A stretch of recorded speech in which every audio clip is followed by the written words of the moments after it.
Colombia reports Venezuelan security forces have rounded up hundreds of Colombians for deportation as part of a security offensive along the country's shared border.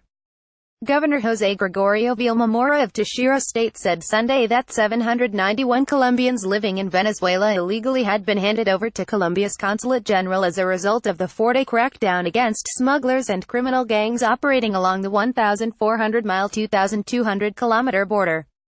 President Nicolas Maduro last week closed a major crossing between the two countries and declared a state of emergency in several western cities after 3 army officers were shot and wounded by gunmen he said belonged to paramilitary gangs operating from Colombia.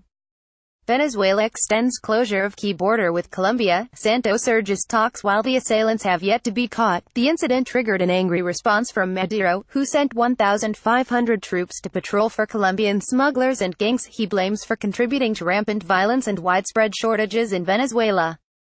Colombian Interior Minister Juan Fernando Cristo traveled to the border city of Cúcuta to oversee humanitarian assistance to the deportees. He said authorities are trying to reunite 37 minors who were separated from their families during the dragnet.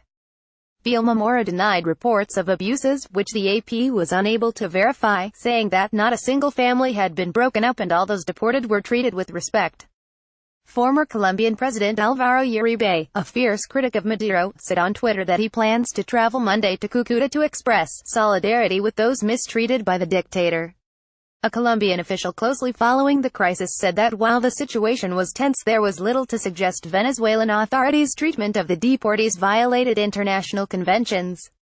The official, who was not authorized to discuss the issue publicly and spoke on condition of anonymity, said most of the deportees were living without permission in Venezuela and likely involved in contraband activities.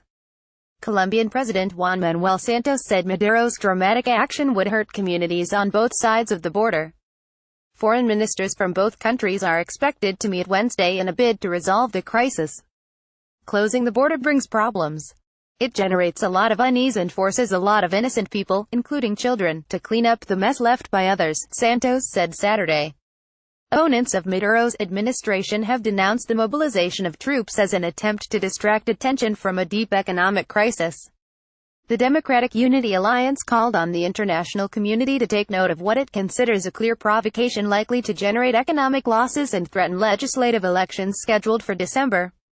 As part of a government crackdown against contraband, the government over the past year had already ordered nighttime closure of the border in Táchira, deployed more troops and toughened jail sentences for smuggling.